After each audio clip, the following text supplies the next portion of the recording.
I am so excited to have on the show today a person I'm a huge fan of. And Jesus, when the rich young ruler came to him, said, why do you call me good? And I understand that we have to be careful in our accolades of people. And we know Christ had a point to make about that. So I don't want to go to that extent, but I do want to say that I'm a huge fan of Dianna Booher. And so this is Other Things with Dianna Booher.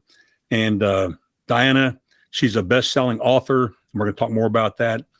She's a book coach, and she's the CEO of her own company that she created, she launched, she birthed, called BooherResearch.com. And so anyway, I want you to welcome with me Dianna Booher. Thank you. It's great to be with you. Well, you're in Texas, right? I am, right in the DFW area. Okay, and I'm sitting here in what they call the greater Tennessee area, greater central Tennessee, but is it still a Texas heat wave there? Oh, it is. It is. I've been out in it all day. I want to share a story, Dianna, about you, because I tell you, it's cool how God brings things full circle, and this is really full circle because I met Dianna at my home church several years ago, where I had come back on staff as an associate pastor. But years before meeting Dianna, I noticed that there was a building in really southern Grapevine, right on the edge of Euless, where I lived, and was exercising one morning, and I noticed a building to the right of me that said, I think it was Booher and Associates. And I thought, I wonder if it's that. Yeah. What was the name on the? Booher Consultants back then. About 10 years ago, we changed it to Booher Research. Yes. Okay, and so I immediately think, I wonder if it's that famous lady, the communication expert. And then I thought to myself, no, what would be the odds right here in Grapevine, Texas? And so it didn't give much thought to it. Fast forward, and I meet Dianna at church, where she was a member of the same church that I was on staff as one of the associate pastors. And we began to develop a friendship and a ministry relationship, and her and her husband came on board as one of our Bible study group teachers, and I was so thrilled. But one day, like, my mind's triangulating on all this, and I put it together, and I thought to myself, wait, I wonder if she's the one that did the cassettes that I have from way back in my beginning ministry about communication. And so I went up to Dianna and I asked her, I said, Dianna, did you do some cassette tapes some time ago on communication, a little 2-cassette thing? And she thought for a minute, wasn't sure. And then finally she determined, yes, I did those. And I said, well, if I can find those, I said, would you autograph them for me? And Dianna looked at me like, well, if you really want that. And I said, I would be thrilled. So somewhere in, we moved here from Texas, but in the office stuff I haven't been able to put into this smaller office, somewhere in those boxes are those cassette tapes. And so I just want to say that we have that connection. But anyway, so, Dianna, now I have signed cassette tapes by the famous Dianna Booher. That's a good story. I haven't heard that before, but I do remember the occasion now that you mention it. And I even brought my own Sharpie, like a good fan. Yeah, that's fun. But I'm thrilled. I tell you, I looked up, of course, let me say Dianna Booher is all over the map. Anywhere you want to find books, you find Dianna. And I was noticing that on Amazon, I think it's Amazon, or it may be on Hoopla, because they have several of Dianna's audio and audio books and I guess audio teaching series. But on there, they reported that you've published over 4 million copies of books through Simon & Schuster, Penguin. They've changed there. They're Penguin, Random House, Peregrine. Is that right? Penguin and Random House merged about, 2 or 3 years ago. But yeah, all of them have been published with the majors, because I need the marketing clout with those big publishers to get the book out there. And HarperCollins, Warner, McGraw-Hill, which is, of course, one of the big business publications, Tyndale and Thomas Nelson. But for the record, because I read different numbers on the web, what is the total number of books as far as the volumes of books that you've written to date? 49. I'm working on number 50 here. Before Okay, I hit the grave, I wasn't sure I've got to that 50. Well, if you can share with us, because you told me that in preparation for this interview conversation, can you share with us what the book's going to be about, or the title of it, something like that? I'll just share. It's on wellness. how to stay well for all of your life and how to age well. So that's the general concept. I'm writing it with a doctor. So Oh, cool. Do I know him by chance? And no, no, no, probably no, not. contagious messengers. My When wife's they over there. yeah, they contacted me about 2 months ago, 3 months, and asked if I would help them get this book written and use my contacts. And so that's what I'm doing. Well, and you're good at that, I tell you. But you've had a premier career. You have a premier career as a CEO of your own company. Like I said, that you founded and created. You work with top Fortune 500 companies. And I read one article that said 12 of the top 25 largest companies that you either are working with or have worked with. And at the same time that you've had this success, something that I really respect and look up to you about is the fact that you are overt about your Christian faith. I didn't have a strategy. I just know that is my worldview, a Christian worldview. And so it's bound to come out. I know some people may not like it, but, and occasionally I'll get a negative comment, but not often. If, for example, in my company, I've had through the years workshops, communication workshops, business writing, technical writing, presentations, that kind of thing. And people would come into our building and I displayed my Christian books, when I've written for women of faith in their Bible, and Tim Clinton has a Bible translation. So I have those in my bookshelf. They can't pass up and pass through without seeing some of my books that have been published by Christian publishers.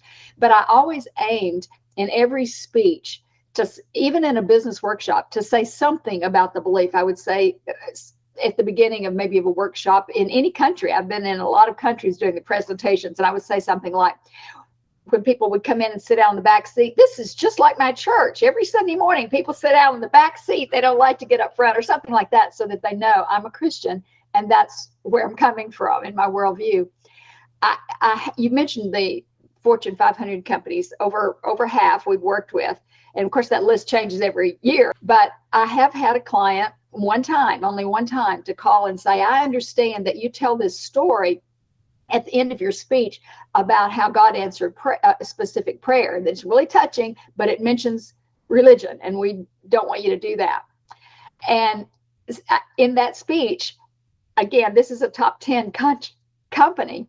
Somebody asked me a question that just set that up, and I went ahead and did it, and they had no complaints. They had rave reviews on the keynote, and there was just no complaints about it. So I've just tried to continue in that vein by saying something that lets them know this is my worldview, this is my belief, this is my faith. And I've had people come up then and ask, I've had people say, are you a Christian? Even when I didn't say anything about it, because they said, I can just tell by the way you conduct yourself these last 2 days that we've been together in the workshop. So it's not something that I overtly have a strategy to do, but I am conscious if I am thinking about a Christian verse or, something that happened, I don't mind telling it to people, particularly when they've asked me. What I'm hearing is she's saying it's the overflow of her life, and the fact that she doesn't mask who she is.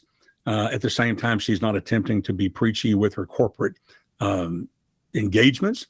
And so I hope, and my prayer is that people will be inspired to be who you are and what you are, and not clandestine. And I continue to hear what Dianna has just testified, that the overwhelming majority of the Fortune 500 companies that she's worked with, they accept her for who she is and what she does. And that can be an inspiration to all of us. In your book on your signature life, you talk about some of the core aspects of things we need to give attention to if we're going to have that signature life. And I want you to define in just a minute what you mean by signature life, because that speaks to me. It's a word picture. It's just like recently in Charles Spurgeon's devotion, I came across the word excelsior, which means, upward or ever higher. And I found out that Stan, what's his name, the Marvel Comics guy, that was his, byline. But it moved me, to that's me. I want to be ever increasing towards God in heaven. But this concept of your signature life really does the same thing for me. It hits a chord. But I want you to just express a little bit. And there's a book by the same title, Your Signature Life, Pursuing God's Best Every Day. That's published on Tyndale. Am I correct? And the companion book, too. There's one on your life and your signature work, and they work together. but very profound and very timely, especially in the midst of the culture that we're in, where things are kind of coming unravel. Um, to the fact that this is still very important, that we need to be people of intentionality and give attention to our character, our relationships, and working together.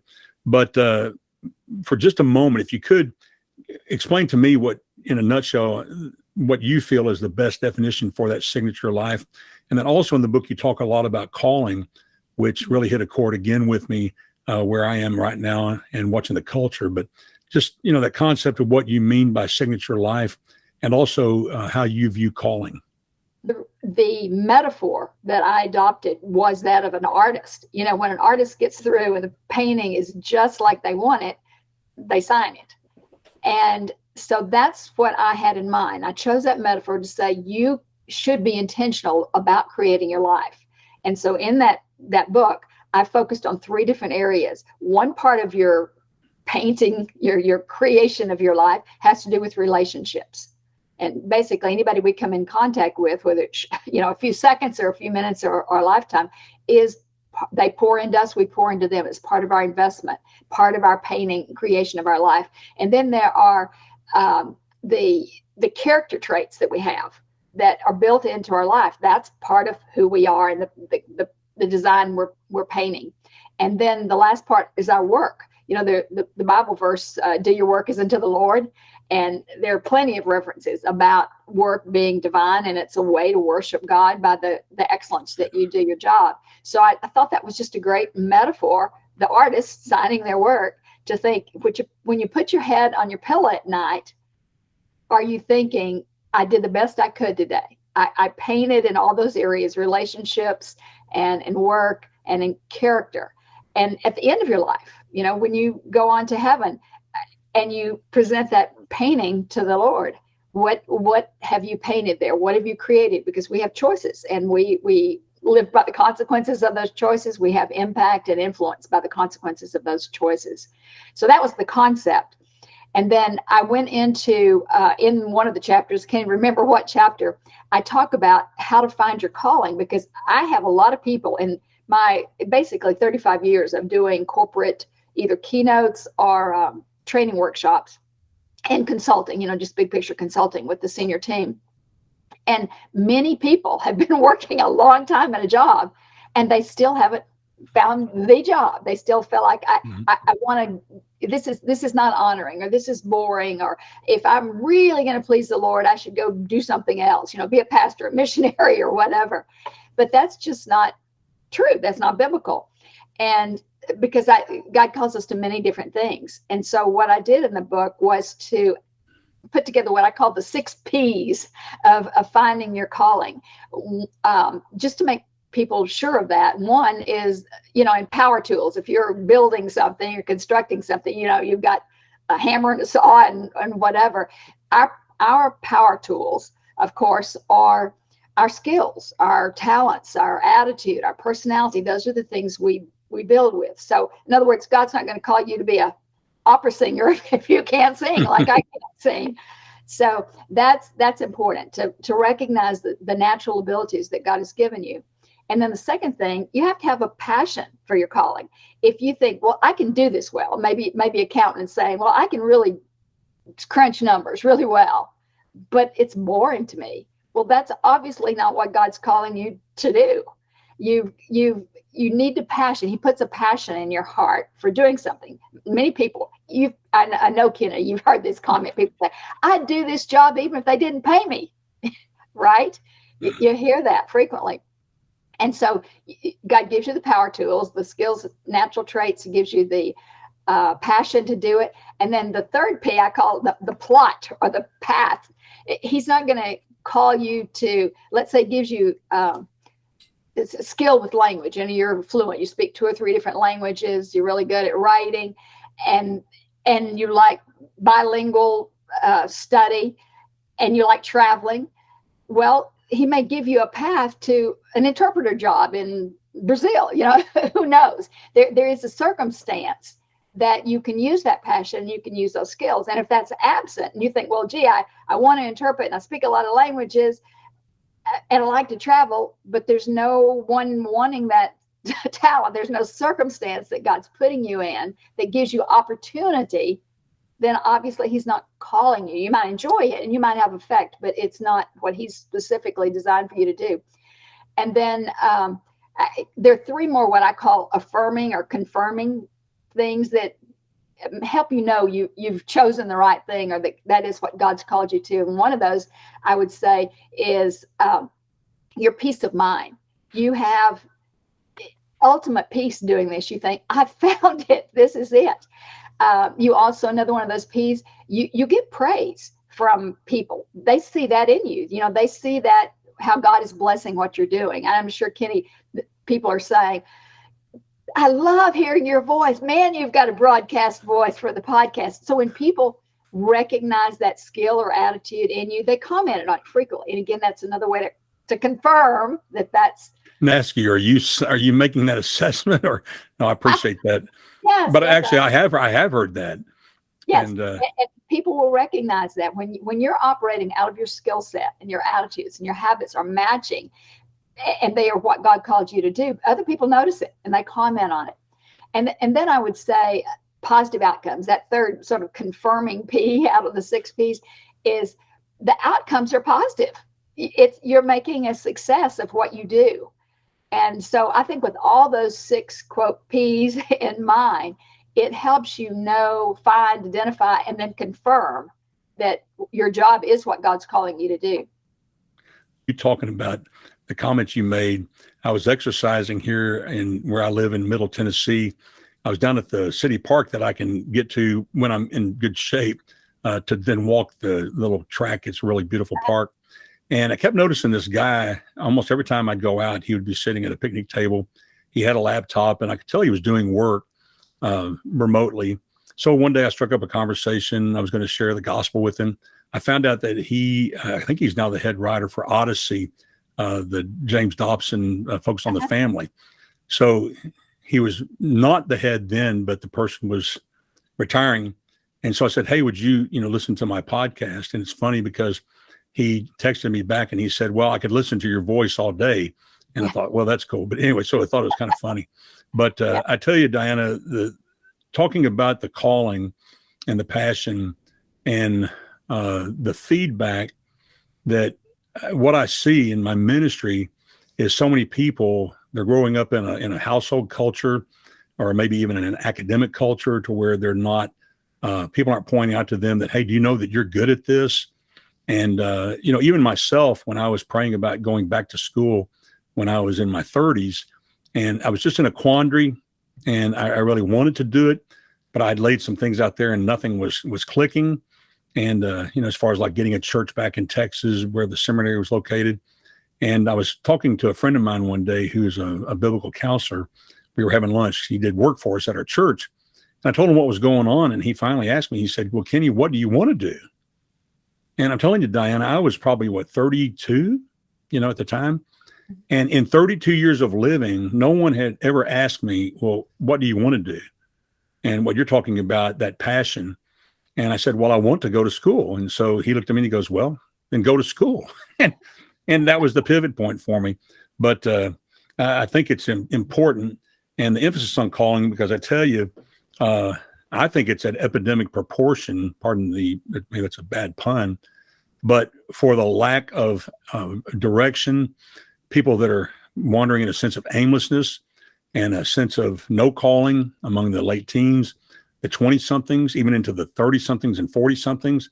I think that our culture is completely blown apart with people who don't really know what they want to do. And so we see this prolonged adolescence to where people in their late 20s, early 30s, still living at home if they haven't married.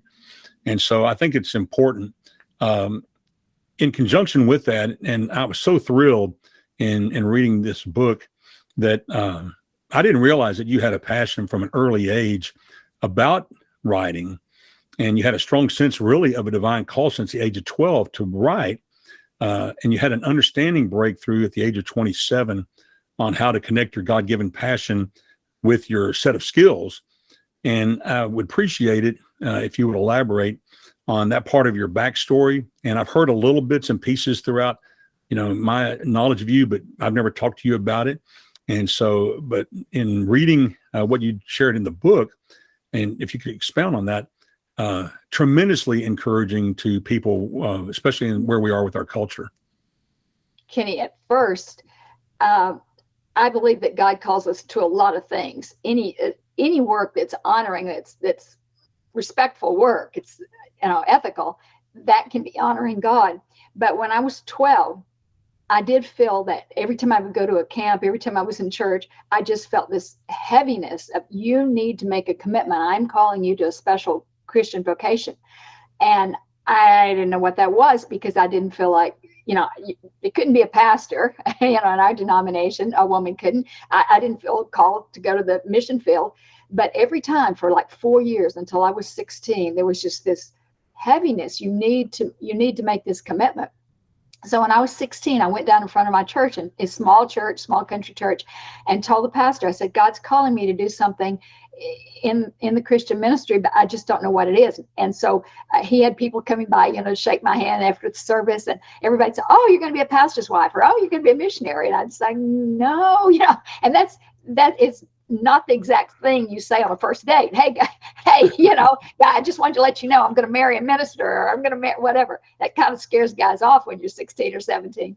But I didn't know what it was. I knew I liked to write in school, doing in English compositions, but had no connection there.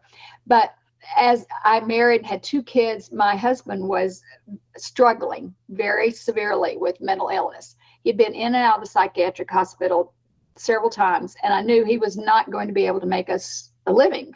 I was going to be supporting my family. And so I had the 2 toddlers at home, and I was just trying to decide, what can I do? So I went to a business pastor at our church then. It was in Pampa, Texas. And I said, I'm going to be making the living for all of us now. How am I going to do that? What should I do? And he said, well, what did you like? The same question you just mentioned, Kenny, that somebody asked you. He said, what would you like to do? And I said, well, I used to like to write English compositions back in school. And he said, well, I suggest you figure out how to make a living at that. And so I thought, well, okay. I went to the library, just checked out everything in the 800 section. It was not the internet here making it so easy. I literally had to go to the library, checked out about 50 or 60 books, piled them in the backseat of my car, went home and just basically read overnight. But then you have to have that plot that I was talking about, the circumstance. So how do you do that? The Sunday school board had asked me about writing some, well, they just had an ad. It wasn't me that they appealed to. They just had an ad somewhere saying, if you'd like to write Bible study lessons, curriculum, get in touch with us. I'd sent in an application, but hadn't heard anything about it. And so while my husband was in the hospital, it had been 3 days he had been there. And I could not sleep, hadn't slept in 3 nights, and that's pretty weary. I got up, I walked into the family room at 3 a.m. with my Bible, and I sat down and I said, God, please show me what I can do. I've got to sleep. And it was just as clear as any answer I've gotten. It was just right. This feeling in my mind, right, that's what I want you to do.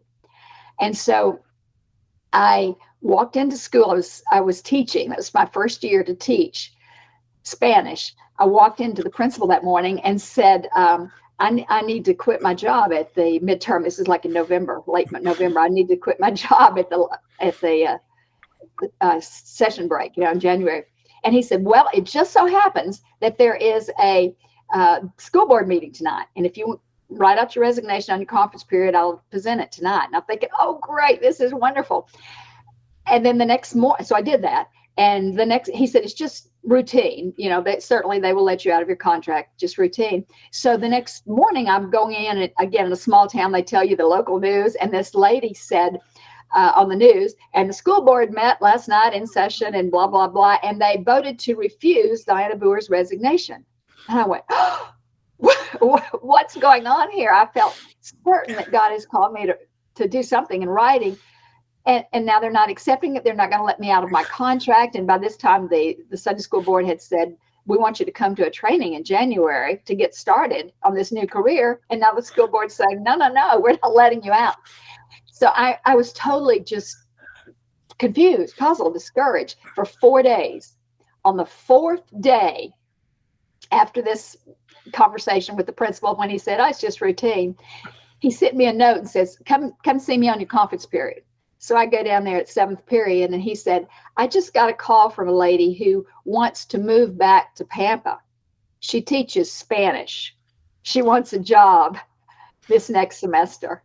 He said, so we're letting you out of the contract. And I was just, thank you, God, for that confirmation that was the right thing, and that was the right decision, because, I think it was John Steinbeck who said, horse racing makes writing and publishing seem like a stable occupation. So, there are a lot of things to, when you strike out on the path God calls you to do, there are a lot of things that can trip you up.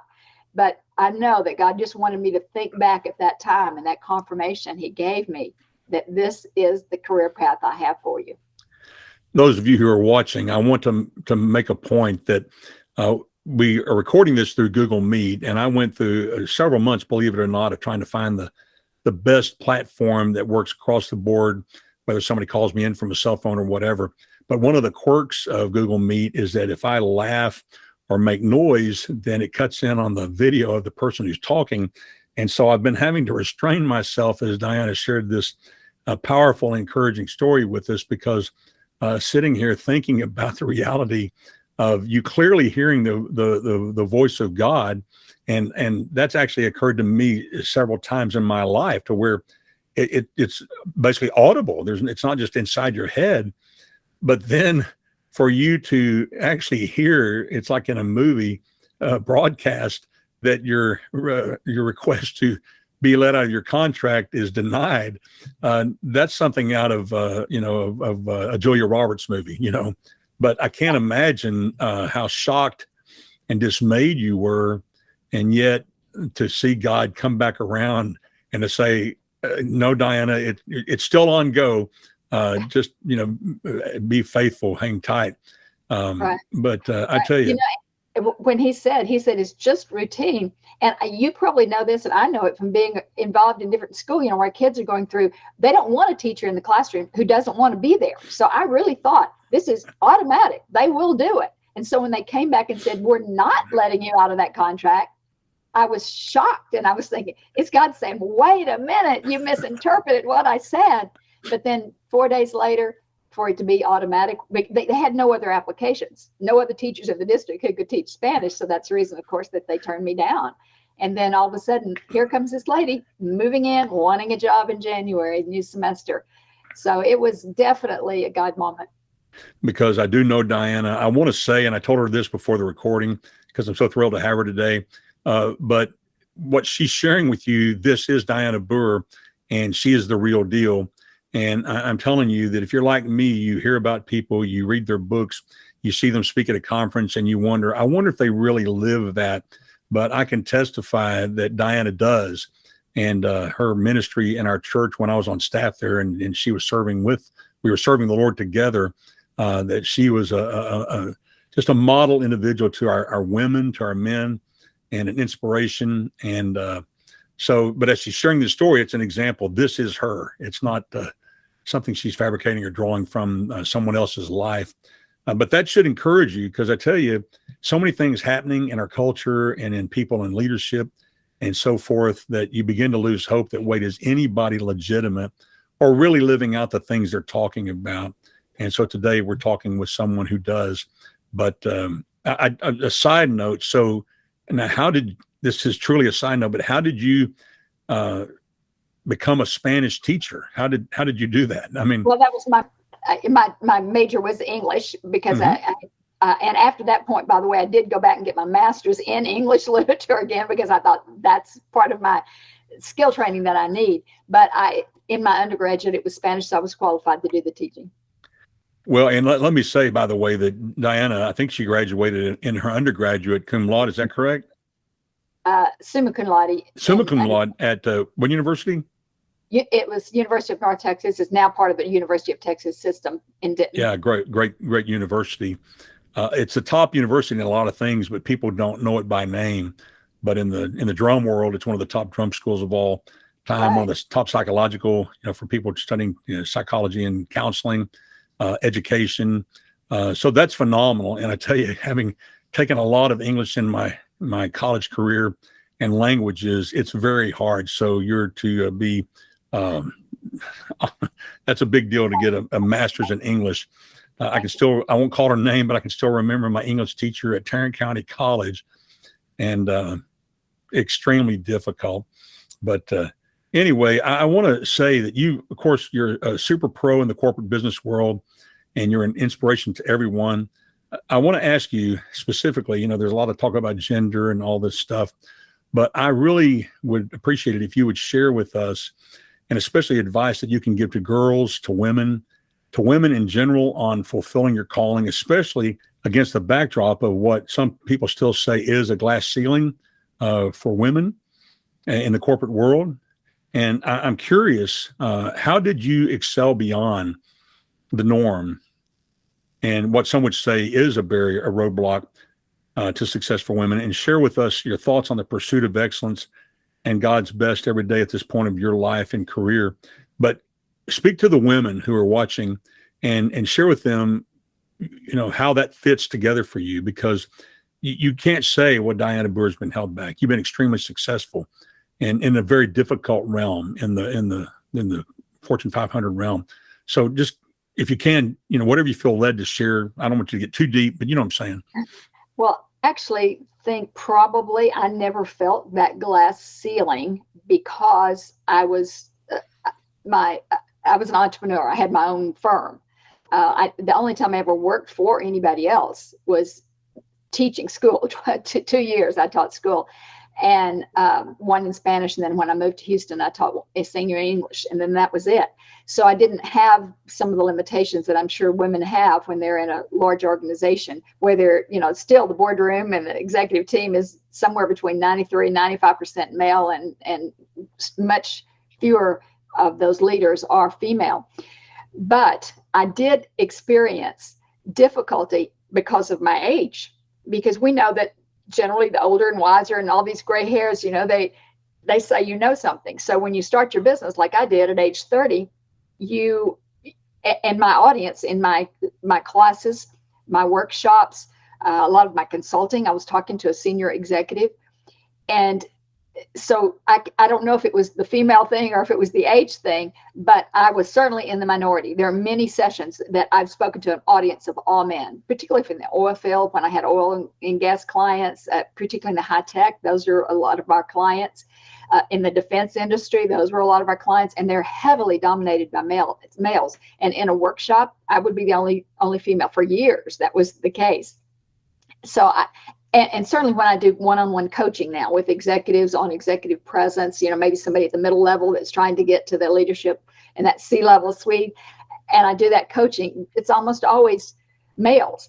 And I would say that you have to have the confidence that God has called you to do what you're doing, that you have the skills, He's given you the knowledge, and you just do it and don't think about it. I think one thing that does very much hold women back is their lack of confidence to do what they know. They have to show that with their persistence in what they say, even if you're giving a tough message. I can remember walking into a large banking system. Everybody would recognize the name if I called this company, and they had the CEO and 17 executive vice presidents. And he asked me a question.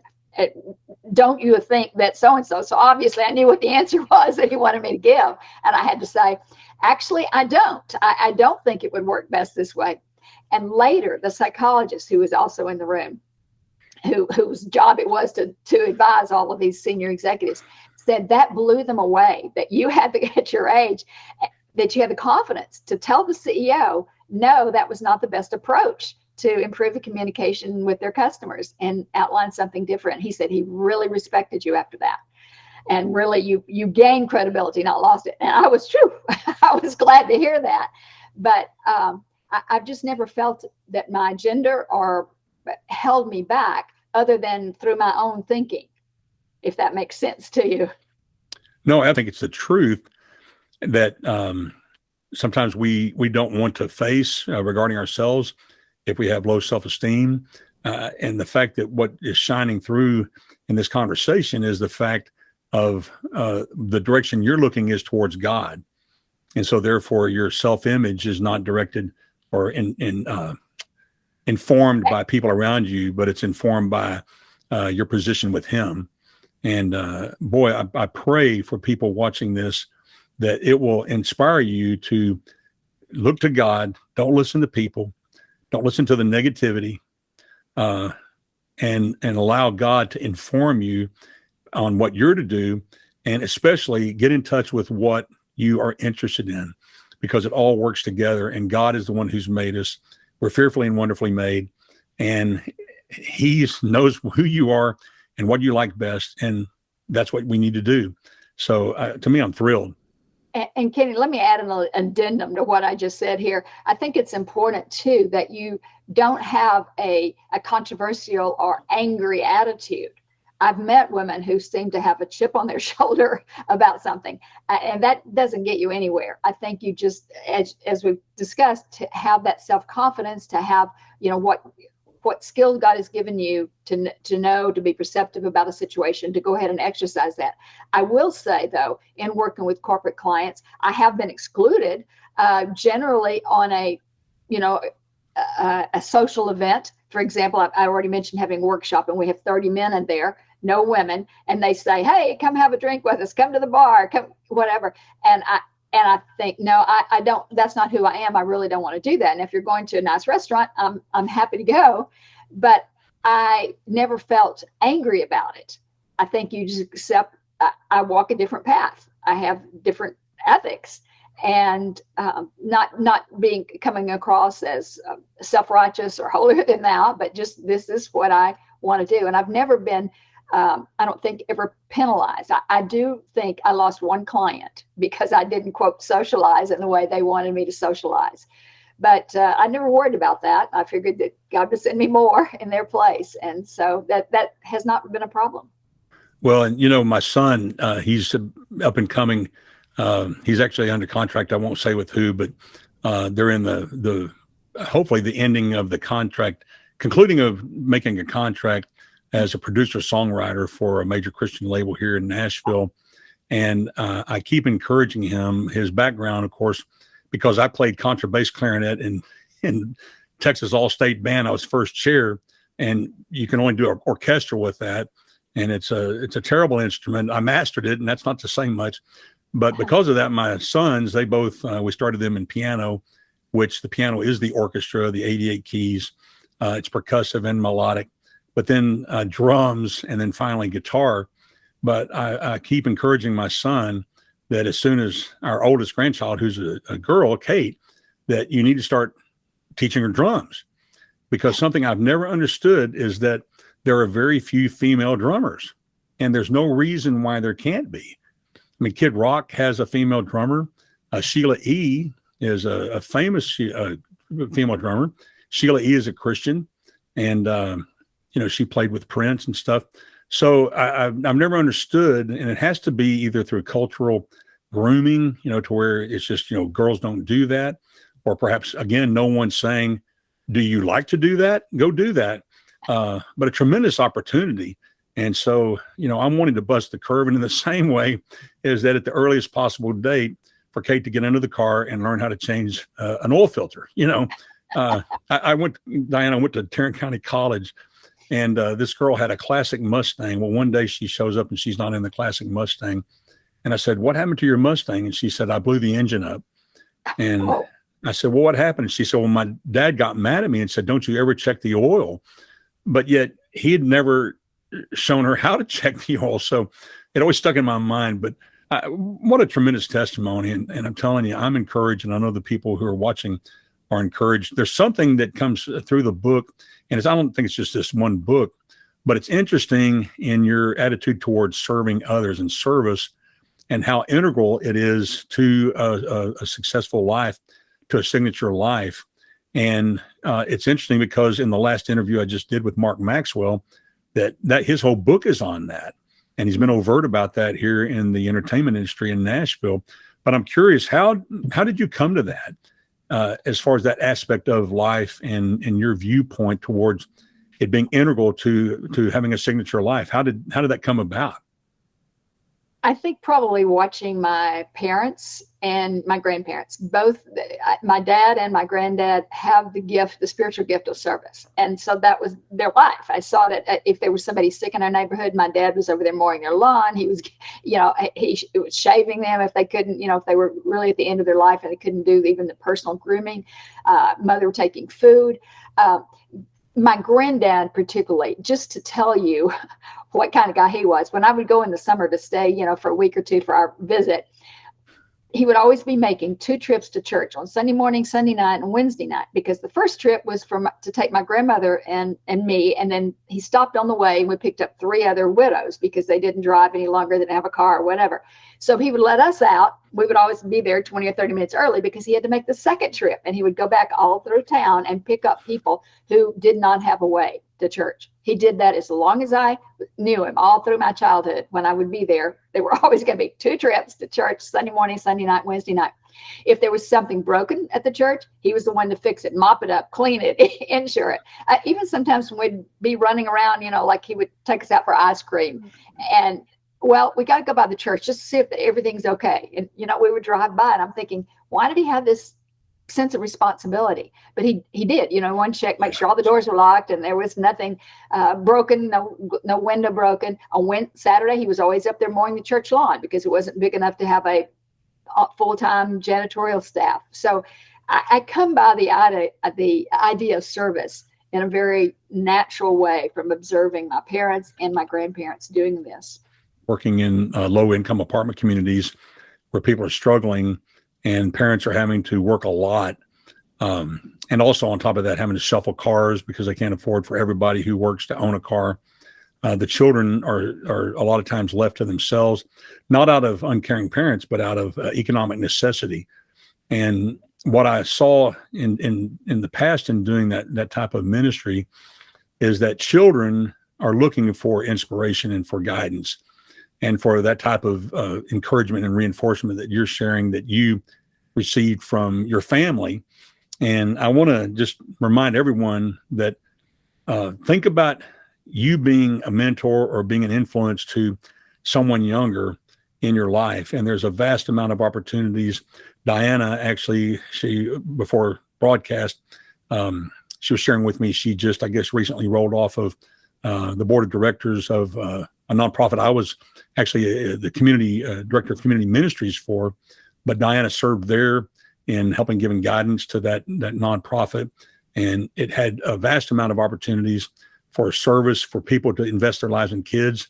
And then can I mention have you gone on the board? Sure. But she rolled off of Six Stones Mission Network, which was a large mission organization started by our church. But she's now rolled on to Kids Beach Clubs International, which is a really amazing ministry started by a guy named Jack Terrell and his wife, Tammy. And I don't know how big, do you have any idea? I know you're just going in, but have they given you any kind of understanding of the reach of Kids Beach Clubs right now? It's huge. We are, in the last 2 years since the pandemic would not allow them to go into the public schools, they started a TV ministry. They are carried on many networks now, and there are over 500 million homes who have access to this children's programming. It's Christian children's programming. So if you just look it up, Kids Beach Club, you will find them probably in your local TV directory. Well, I did not know that. I tell you, I'm glad you shared that. And having worked with and actually sponsoring Kids Beach Clubs when I was a part of Six Stones and seeing the impact and also the receptivity on a local level of the local schools to allow access in the afternoon after school to host the clubs, and the receptivity to the whole program from the teachers, the leaders of those local schools. So that's phenomenal. And what a story that through something that on the surface appeared to be, death to the ministry because it was located in the local schools to actually move into the television realm, to have a reach. That's cool. So congratulations that you're willing to serve and do that. But folks, that's to say that this is something that is tremendously um, available to everyone to get involved in your local kids clubs, beach clubs, church ministries, the boys club. I assume it's still going, the girls club, scouts, whatever, because the kids are watching and they will move mountains for you. And it's just a tremendous opportunity. But let me ask you this, Dianna. This your attitude of service, your attitude of ethics and character, and something that an overarching theme that I see is one of accepting responsibility, of taking ownership.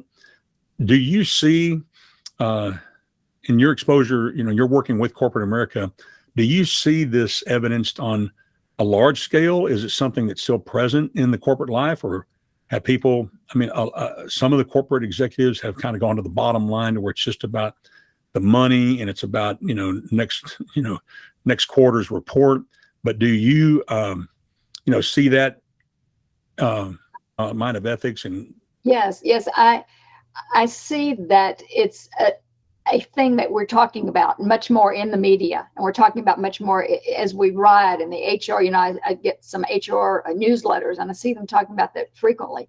But just to give you a local example, we were introducing this. We just had to have a new roof put on our house because of a storm, and so we asked the roofer. It's a large company in the Dallas-Fort Worth area, if they would be interested in helping with Six Stones' project and building houses for the needy, doing repairs like you're familiar with. And he said, well, I hadn't heard of it. I don't know, but maybe.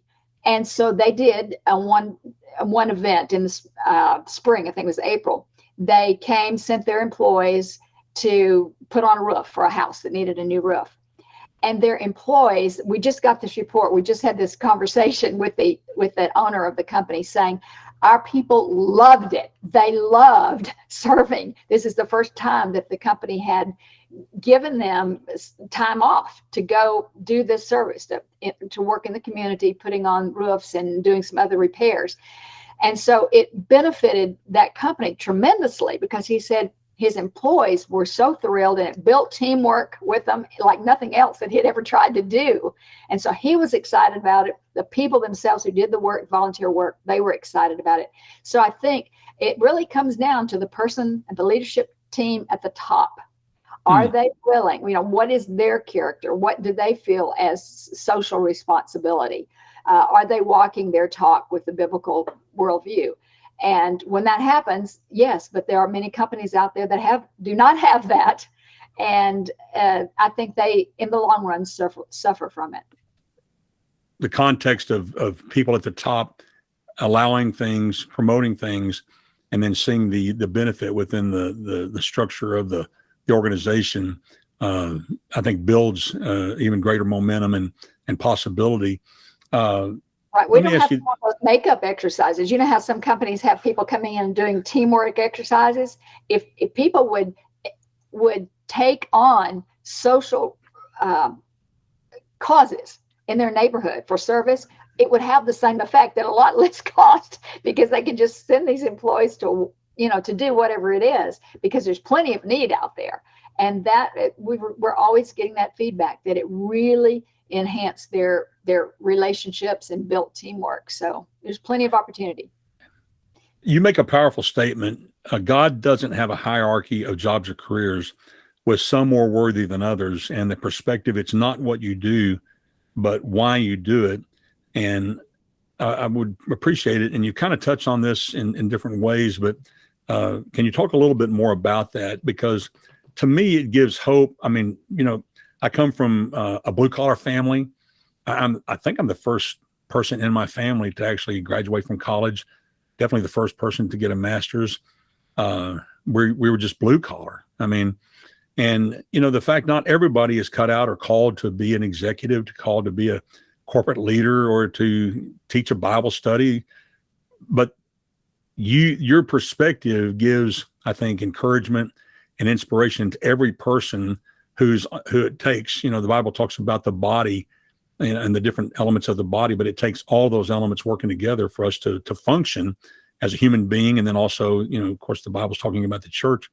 But expound on that a little bit for those of us who grew up blue collar. You see what I'm saying? Does that make sense? Is that? Yeah, I think that, for a long time, or early in my growing up years, it was the ministers, and that meant literally the preachers at the church and the missionaries, and that was it. And you didn't realize all the other ways that God calls people into work. That is, until you look at the Old Testament. And, back in Genesis, they're talking, and all the way through the first 4 or 5 books of the Bible, it talks about God calling craftspeople to work on the temple and to do this and to do that. There are many other references in the Bible. And then the verse, do your work as unto the Lord, whatever your hand finds to do it with all your strength. Those are references to God giving us different talents, different skills, different passion, different circumstances, and whatever you feel like that God is asking you to do, doing it with excellence. And I think that that's a form of worship. Your work is a form of worship. Just do it to the best you can. And as if it's serving your customers, serving your employees. If you're the manager, you're serving employees. If you're the employees, you're serving customers. Whatever you're doing, if you're delivering packages, for Amazon or UPS driver or whatever you're doing, it has a purpose. It has a bigger purpose.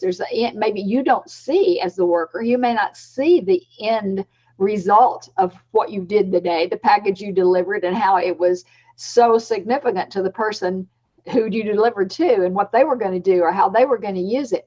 But that's God's plan. We can't have all CEOs of Fortune 500 companies. We can't have all ministers. The real world is out there hurting. And so all of us minister in a different way if we have that mindset. That's awesome. My nickname for my wife is Queen, and she's a big Mary Engelbreit fan. And, one of her statements is like, it's good to be queen. And we have a tapestry. It shows Mary Engelbreit's child. She got the crown and she's sitting in this throne, the queen. And so I was hugging her one day and I said, you're my queen. And she said, yes, I am. And I said, well, you know what that makes me? And she looked up at me. She's 5'2.5". I'm 6 foot. She looked up at me and she said, my serf. And I said, oh, wait, that's correct. And but I wear the badge of being a servant to my wife proudly. But let me say, how are we doing on time? My wife is our producer. She's over here in the shadows. We got 5 minutes, so we're doing good on time. But because of that, let me ask you just a moment, because you are a prolific author. And I'm telling you, I'm one of those people that you mentioned that has a book in me. I've got several books. I've got the titles. It gets down to dedicating the time. And for those of you watching, as I reached out to Dianna about doing this program, she said, well, she gave me the schedule of what she had going on, that she was locking herself in her writing room to write her book with intentionality. But can you talk about that? Do we have just a moment? Can you do that? Talk about just anything about writing, because you are definitely an expert. It's what you coach also.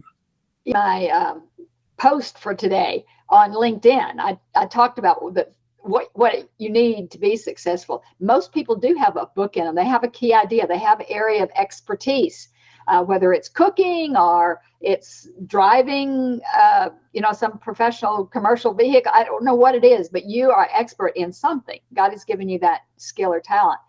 And to write a book, I think it takes 3 things for long-term success.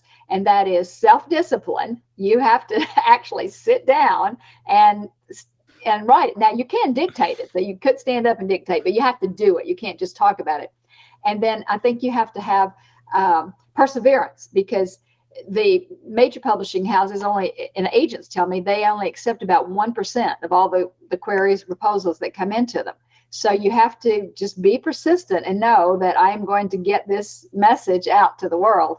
And then I think it takes self-confidence. If God's called you to do something, then you need to have the confidence. A lot of people say, there are more people that know this or they know more about it than I do.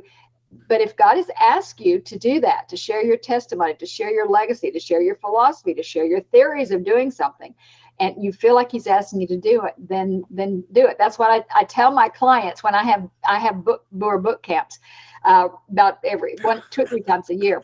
And That's when a people, mouthful right there. yeah, Booher boot Booher camp, boot camps. yeah, boo her. I hope people don't do it, but they misunderstand the name sometimes. It's Booher. But at those Booher boot camps, the first thing I tell them in the very first module, I say, if you are not strong enough to get rejected, don't ever start. Don't ever think about writing a book, because you will be rejected. It is going to take persistence to find the right agent, to find the right publishing house. And then you're going to have the self-confidence that your message is worthwhile to get out there. And so I just say, hey, don't start. Just check out right now if you don't think you can persist at doing it. Now, in a previous article that you posted on LinkedIn, you mentioned the fact about the temptation people have to go and to do like self-publishing through Amazon or one of the other companies where you can get your stuff formatted, upload it. And, you talk about the pros and cons of that. But in light of everything, as far as all the radical changing regarding printing, distribution, social media, TikTok, whatever, how have things changed for you in the realm of writing? And also, if you could give just a little bit of insight towards dealing with an actual publisher. And there's a side question that I hope I'm not overloading the question, but is it better to go with a full book in hand or with an idea? Because you mentioned that. I hope I didn't put too much on you. I'll answer that one first. You need a proposal. There is a protocol. You write a query letter to an agent, and they represent you to the publishing house. It's just like a realtor represents you in selling your home.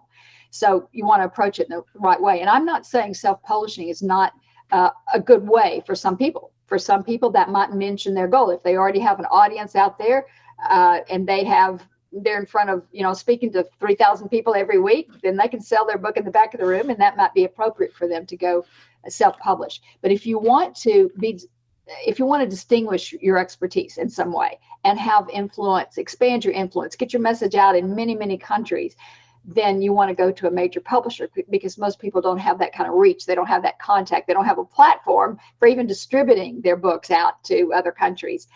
So to do that, you have to follow the established protocol, and that is the query, putting together a proposal, and then submitting it the right way through an agent.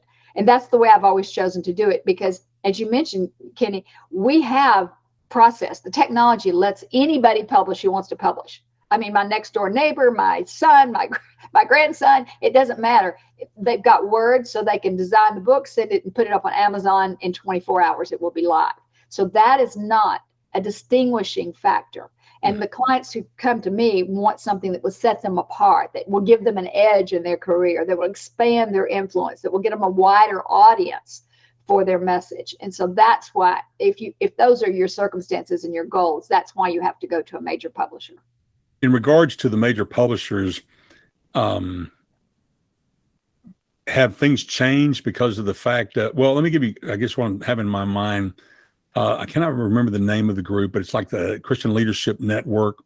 And a lot of key writers wrote books that were just massive selling within the Christian realm, especially Christian leadership. And then one of them, in conversation with a friend of mine, was talking about how now he can't even get a book published. And so he kind of took things, just in-house. So there seems to be in some realms kind of a decay or a decrease. I mean, do you see that, or is it just changed? Well, the space is so crowded. It's just so much harder to get a book deal because there's so many people wanting to write a book. I mean, the Wall Street Journal did an article not too long ago, a couple of years, 3 years, saying that in their surveys, 80% of the population says they have a book in them. They want to publish. So the competition is just unbelievable now. And then the advances that you get paid have gone down. That is another big change where, you might have gotten $100,000 advance prepayment before you even write your book. Now it might be $50,000. So if you got $20,000 10 years ago, now you're getting $10,000. So it's just a major decrease in what the amount of money that publishers are willing to pay you up front. When we talk about an advance, it's like escrow. They're paying you up front before you ever write this book. And that is not a change. That they've always paid that way, but I'm just saying the amount has gone down. But then again, they have massive reach, and they get your book and your work out around the world, not just locally to the people you're in front of. Even though things have changed and the field has gotten more crowded, but it sounds like to me that there still is the possibility to have a career and to make money and to make a living if you become successful as a published author through a standard publisher. That is still very much a viable option. Is that you're affirming that? It's just harder to do, but yes, absolutely. And a lot of authors, that's the book is just a springboard to either start their company, to launch a company, to launch a bigger product, to sell seminar seats, to be a keynote speaker. It launches and gives you the credibility to do all the other things that are very profitable. Yeah, of course, I think about, I won't mention the political candidate's name, but the day, and tells you how long ago it's been, I was in a Kmart checkout, and there's this candidate that was very much, you would probably consider him very much a Squaresville, but there they are in plaid and jeans, and they're kneeling down beside a verdant forest. And I'm going, okay, this book has been written for one reason. It's his coming out tome, to set the stage of what he's going to be as a candidate. And sure enough, it was. And he appealed to it, and a lot of people believed it. But that's a good point that books have different purposes, and but yet it's encouraging. And I'm going to move forward with writing my books. I've got a lot. My wife's over here shaking her head, but in the preparation for the other things with YouTube program that we're doing here and the podcast, it has helped sharpen my skills to become more succinct in my words and my delivery. And I think that's going to help me as a book author, and I'm going to do it. I really am going to do it. You inspire me to do it. Okay. But let me ask you, just as we conclude, and like I said before we went on the air, so to speak, hopefully this won't be our last conversation, because you are a vast wealth of information and skill sets and insight. So I hope we can get together and do this again at some point. But if there's a piece of advice you could impart to the audience, just one thing that you could leave with the people, what would that be in your thinking? I would say whatever you feel like God has called you to do it with excellence, not mediocre, not average, not this is good enough, but your motto to be, see your work as worship and do it with excellence. I think that's a great note to finish on. Let me say that you can find Dianna all over the web, and we're going to have all of her different media accounts that she has out there. Sort of like trotlining, isn't it, Dianna? You have all these links out there, but definitely you can find her at Booher Research. That's Booher Research, Research.com. And that's her home base, of course. But she's also on Twitter, LinkedIn, Instagram, and Facebook. And all of these links will be in the show notes. So I want to invite you to connect in, especially Dianna, is LinkedIn the primary avenue through which you're posting the things that I'm reading, or is it also available on the other accounts? It's available everywhere. I'm not too strong on Instagram. I just, that's more social. But yes, I'm doing my business posting on LinkedIn and Twitter and Facebook. All three of those I'm on every day. All right. Well, thank you so much. We look forward to next time. Sure. Thanks for watching.